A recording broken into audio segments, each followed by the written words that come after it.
आपल्याबरोबर खासदार सुप्रियाताई सुळे आहेत। ताई, उद्यापासून आचारसंहिता लागेल, कशी सगळी तयारी आहे? मतदारसंघामधली विविध विकास कामांचं तुम्ही भूमिपूजन करताय, उद्घाटन होत आहेत, काय नेमकं चित्र पाहायला मिळतं?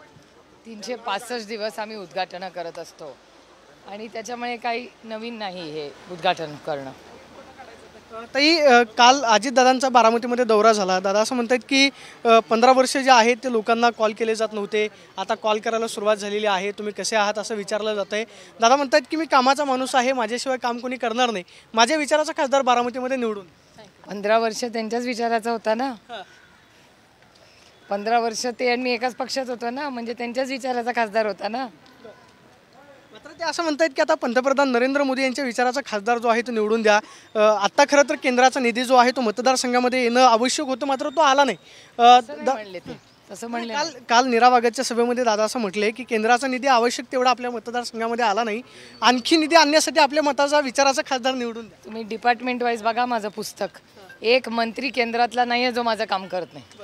हा 100% मोदी सरकारच्या प्रत्येक मंत्र्याचे माझे वैयक्तिक संबंध अतिशय चांगले आहेत आणि जेव्हा जेव्हा मी त्यांना माझ्या लोकसभा मतदारसंघासाठी मदत मागितली आहे ती त्यांनी दिलेली आहे। फक्त सोशल जस्टिस डिपार्टमेंटचं बजेटच कमी केलं सामाजिक न्यायाचं केंद्र सरकारने सगळ्यांसाठीच।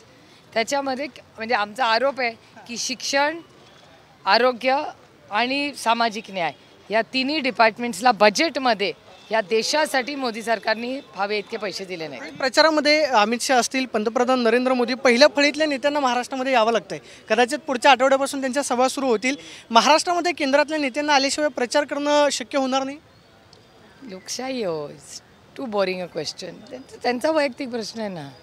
विजय शिवतारे असं म्हणतायत की मतदारसंघामध्ये 20 वर्ष झालं विकास झाला नाही, बारामती मतदारसंघ हा कोणाचा सातबारा नाही आहे, यावेळेस सुळे नसतील, पवारही नसतील, माझ्यासारख्या कार्यकर्त्याला निवडून द्या, ते महाविकास आघाडीचा महायुतीचा घटक आहेत, त्यांच्याच पक्षामध्ये खरं तर ताळमेळ पाहायला मिळत नाही।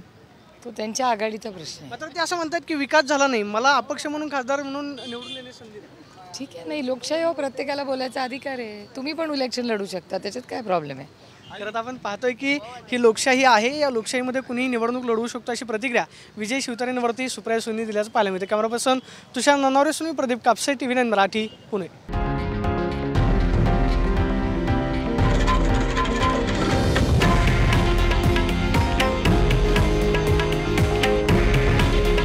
हे आहे देशातील नंबर 1 न्यूज नेटवर्क आणि आपण पाहत आहात TV9 मराठी।